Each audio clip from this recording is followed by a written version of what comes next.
எல்லாருக்கும் வணக்கமுங்க. நான் பஞ்சை சித்தர் டாக்டர் நடராஜன் பேசுகிறேன்.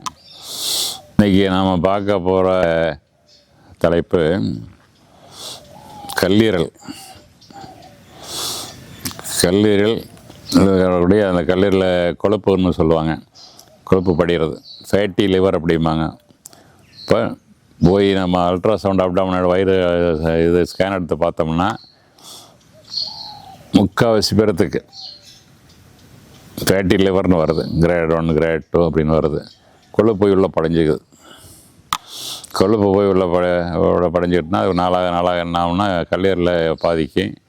கல்லீரலில் பின்னாடி கேன்சர் வருங்கிறாங்க, கல்லீரல் சுருங்கி போயிடும் அப்படிங்கிறாங்க, ஏகப்பட்ட பிரச்சனை வருதுங்கிறாங்க.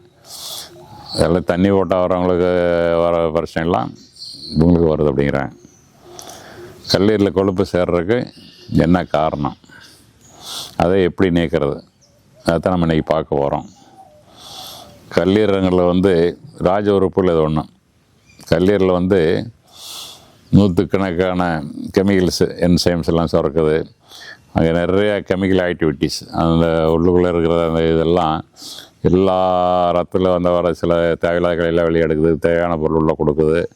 அது பெரிய வேலை செய்யுது. நம்ம மலை கல்லீரல் மலத்தில் தான் எல்லாம் போக நினைக்கிறது, அது கிடையாது. கல்லீரல் அதோட முக்கியம். கல்லீரலில் செயலிழந்தது அது பிரச்சனைனா உங்களுக்கு மஞ்சக்காமலை வந்துடும். மஞ்சக்காமலை வந்தால் பசி ஆகாது, வாந்தி வரும், உடம்பு இழைச்சி போயிடும், ரொம்ப அதிகமான வயரில் ஒப்பிக்கும். பிலிருபின் 20க்கு மேலே போனால் கோமா, அதாவது மயக்கம் வந்துடும். மயக்கம் ஜன்னி வரும், அப்புறம் நோயாளியாக போய் சேர்ந்துடும். அது மாதிரி நிறைய பிரச்சனை. கல்லீரல் ரொம்ப முக்கியமான உறுப்பு. அப்புறம் இந்த கல்லீரலை நம்ம கவனிக்கிறது இல்லை.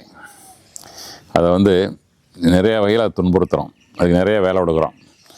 நிறைய எண்ணெய் பார்த்து நிறைய சாப்பிட்றோம், மசாலா பார்த்து சாப்பிட்றோம், கொழுப்பு நிறைய சாப்பிட்றோம், அதை செய்வோம், அது இதுன்னு. கறினால நாசமாக போகுது. கறி கறி ஒழுங்காக சூப் மாதிரி தனியாட்ட குழம்பா வச்சு சாப்பிட்டா பரவாயில்ல. மீன் கோழியெல்லாம் போட்டு வறுத்து ரோஸ்ட் பண்ணி அதை பண்ணி இதை பண்ணி கிரில் பண்ணுறோங்கிறான். என்னென்னு மிஷினில் வச்சு எடிசன் மாதிரி அது என்ன பண்ணுறாங்க, மைக்ரோ ஓவன். வெள்ளைக்காரன் பின்னாடி போய் வீணாக கெட்டு போயிட்டானுங்க.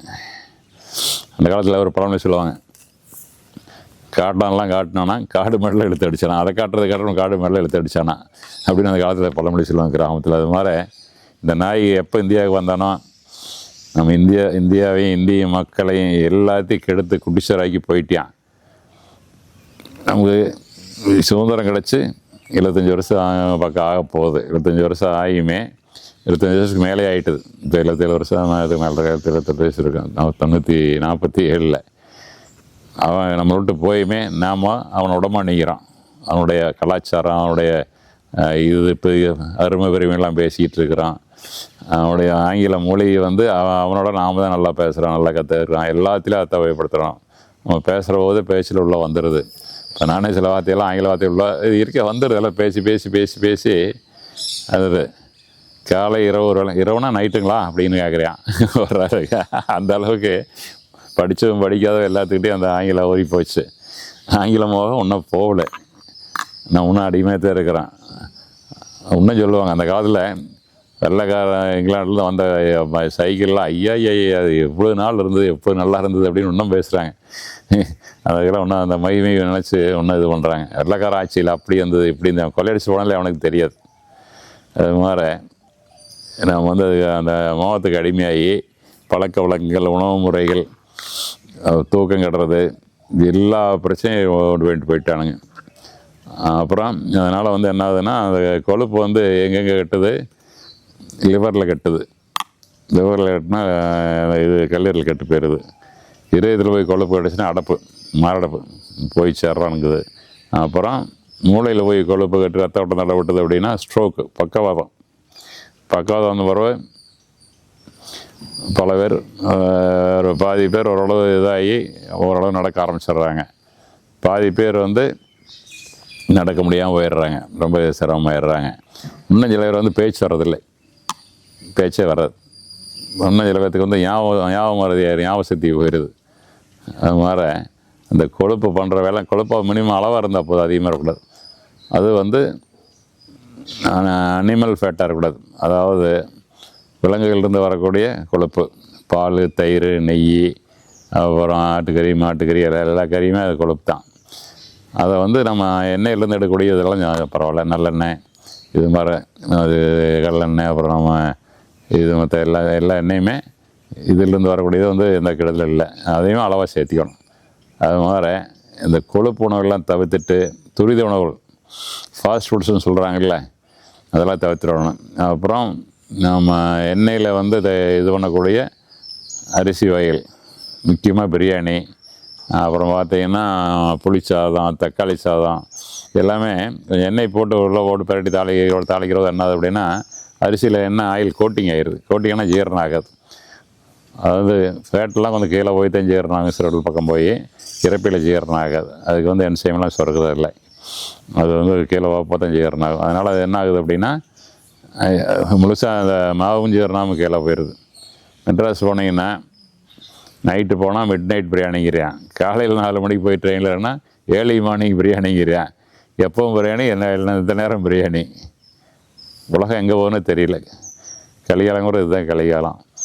அப்புறம் இது வந்து வந்த பிறகு என்னென்ன பிரச்சனை பண்ணணும்னா செரிமான கோளாறு ஏற்படும், செரிமானம் சரியாகாது. அப்புறம் அதுக்கப்புறம் என்ன ஒன்று அப்படின்னா பசி சரியாகாது, மோஷன் சரியாக போகாது, அதாவது மலச்சிக்கல் வந்துடும். இது மாதிரி பிரச்சனைலாம் ஒன்றா வர சுறுசுறுப்பு இருக்காது. அப்புறம் இது நிறையா மருந்துலாம் கொடுப்பாங்க, அதை பண்ணுவாங்க இதை பண்ணுவாங்க. ஆனால் உணவு முறையை மாற்றாமல் முழுசாக குணமாகாது. சரி, இப்போ வந்த பிறகு நம்ம வந்து இந்த உணவு முறையெல்லாம் மாற்றணும். உணவு முறையெல்லாம் எப்படி மாற்றணும்? நம்ம இயற்கை உணவு முடிஞ்ச வரைக்கும் தேங்காய், பழங்கள், பச்சை காய்கறிகள் இது மாதிரி அதையும் சாப்பிட்டுக்கணும். சிறுதானியங்கள், அரிசியில் நம்ம பாரம்பரிய அரிசி, இல்லைன்னா ஒன்றும் இல்லைனாலும் இது பாலிஷ் பண்ண அரிசி, அதுக்கு வசதி இல்லையா ரேஷன் அரிசி, நல்ல அரிசியாக வருது. ரேஷன் அரிசி பாலிஷ் பண்ணுறது இல்லை. சக்கரை நோய்கள் நல்லா சாப்பிடலாம், எல்லாத்தையும் சாப்பிடலாம், ருசியாகவும் இருக்குது. பாலிஷ் பண்ணுற ருசி போயிடும். பொன்னி அரிசி பழப்பழம்னு இருக்கணும், வெள்ளையாக இருக்கணுங்கிறாங்க. வெள்ளைக்காரம் வந்ததுல நம்ம வெள்ளைத்தோளுக்கு அடிமையாகிட்டோம். எல்லாம் வெள்ளையாக இருக்கணும்.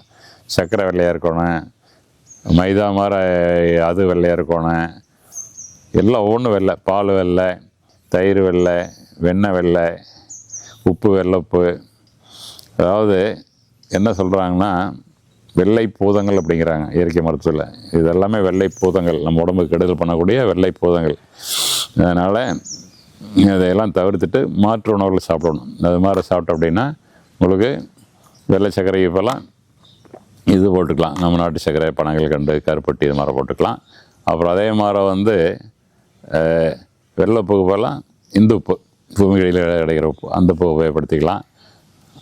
அப்புறம் வந்து இது தேங்காய் இதுக்கு போகலாம் பால், தயிருக்கு போகலாம் மோர் சேர்த்திக்கலாம். மோர் பரவாயில்ல.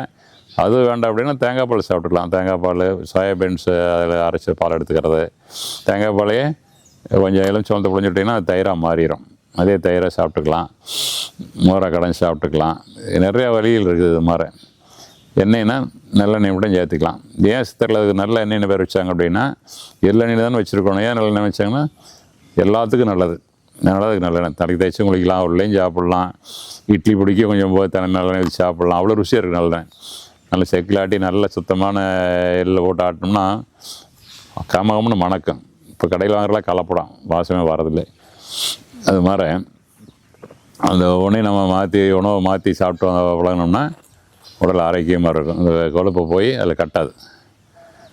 அப்புறம் இது காய்கறிகள், பழங்கள் அதெல்லாம் நிறைய சாப்பிடும்போது இந்த கழிவுகளாக வெளியே போயிடும்.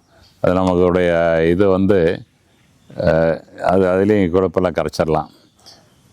அப்புறம் அடுத்தது வந்து வந்த பிறகு என்ன பண்ணலாம் அப்படின்னா ரொம்ப இதெல்லாம் வந்த பிறகு தலைக்கு மேலே உனக்கப்புறம் என்ன பண்ண முடியும். அப்புறம் அதுக்கப்புறம் வந்து வைத்தியம் தான். வைத்தியம் வந்து அது நம்ம வைத்திய முறையில் நம்ம பஞ்சகவிய மருத்துவத்தில் நம்ம என்ன பண்ணுறோம் அப்படின்னா எல்லாத்துக்கும் அமிர்தசஞ்சீவி தான். எல்லா வியாதிக்கும் அடிப்படைக்கு அதை சரி பண்ணுறதுக்கு அமிர்தசஞ்சீவி. அமிர்தசஞ்சீவிங்கிறது பஞ்சத்தினுடைய பரிணாம வளர்ச்சி. இது வந்து பஞ்சபூதங்களையும் கட்டுப்படுத்துது. நிலம், நீர், நெருப்பு, வாயு, ஆகாயம். இந்த பஞ்சபூதங்கள் வாத பத்தங்க மாதிரி பஞ்சபூதங்களையும் ஏற்றதால் இருந்தாலும் வியாதி வரும். செடி கொடியாக இருந்தாலும் சரி, ஆடு மாடாக இருந்தாலும் சரி, மனுஷன் இருந்தாலும் சரி. அதை வந்து தினம் நேரம் குடித்தோம்னா எல்லாமே பேலன்ஸ் ஆகிரும். ஜீரணம் நல்லாவும், மோசம் நல்லா போகும், யூரின் நல்லா போகும், எல்லா இதுவுமே உங்களுக்கு நல்லாயிருக்கும். அதை வந்து நம்ம பயன்படுத்திக்கலாம். அப்புறம் அதுக்கப்புறம் வந்து இது வந்து இந்த சில பேர்த்துக்கு மலச்சிக்கல் நிறையா இருக்குது. இந்த பிரச்சனைனால அவங்களுக்கு வந்து ஜீவானந்த சஞ்சீவி இலைன்னு ஒரு லேகி இருக்குது. அது உள்ளூர் போல் வலுப்படுத்துது, உடலை குளிர்ச்சி பண்ணுது, மலச்சிக்கலை போக்குது. எல்லாம் போய் நல்லா இருக்கிற போது உடம்பு ரொம்ப ஆரோக்கியமாக இருக்குது. தினம் 2 முறை போயிடணும். மூணு வேளை சாப்பிட்றான். ஆக்சுவலாக உண்மையாக 3 வேளை போகணும், இல்லைனாலும் 2 வேளையாவது போயிடணும். ஒரு போகிறது பத்தாது. இது மாதிரி அதை பயன்படுத்தலாம். அப்புறம் கருவேல சஞ்சீவி தைலம்னு ஒரு தைலம் இருக்குது, அதை பயன்படுத்திக்கலாம். தொப்புளுக்கெல்லாம் போட்டு தேய்ச்சி விட்டோம்னா உள்ளுறுப்புலாம் குளிங்க ஆயிரும், குளிர்ச்சி ஆயிரும். இந்த ஃபேட்டி லிவர் கூடிய இந்த கல்லீரலில் கொழுப்பு சேர்ந்துருக்கிறது கரைஞ்சிரும். இதை பயன்படுத்தலாம். அப்புறம் அது மாதிரி நீங்கள் நடைப்பயிற்சி வேணும், உடல் பயிற்சி வேணும். உங்களுக்கு வேலை இருக்குது, அந்த வேலை இருக்குது, அந்த வேலைக்கு நிறைய பேருக்கு நேரமே இல்லைக்கிறாங்க. ஐயா நீ நைட்டு வந்த பிறகு 8 மணி 9 மணிக்கு சாப்பிட்டு நீங்களும் மனைவியும் தெருவிலையோ மக்கள் எங்கேயோ ஒரு 1/2 மணி நேரம் நடக்கலாம். காலையில் எழுந்துச்சி ஒரு கொஞ்சம் நேரம் 1/2 மணி நேரம் ஒதுக்கி நடக்கலாம். இதெல்லாம் வீட்டுக்குள்ளே யோகாசனம், பிராணாயாமம், மூச்சு பயிற்சிலாம் செய்யலாம். இதெல்லாம் செய்யலாம் முடியும். ஆனால் சோம்பேறித்தனத்தெல்லாம் நம்ம சாக்கு போக சொல்லி அதெல்லாம் செய்கிறதில்லை. சும்மா இருக்கிற நேரத்தில் செல்ஃபோனை நோடிக்கிட்டே இருக்கிறான், வேறு எதுவும் பண்ணுறல. அந்த காலத்தில் புத்தகத்தை படிப்பேன், அதோட பரவாயில்ல. இது வந்து கண்ணும் கெட்டு மனசும் கெட்டு உடம்பும் கெட்டு போயிடுது. அதனால் நம்ம சொல்லக்கூடிய இயற்கை உணவு முறைகள், இயற்கை மருத்துவ முறைகள், நம்ம பஞ்சகவ்ய மருந்துகள் இதெல்லாம் பயன்படுத்தி இந்த கல்லீரல் சேரும் கொழுப்பை கரைத்து என்றும் நீண்ட ஆயுளோடும் நிறைந்த ஆரோக்கியத்தோடும் இருக்குமாறு கேட்டுக்கொள்கிறேன். நன்றி, வணக்கம்.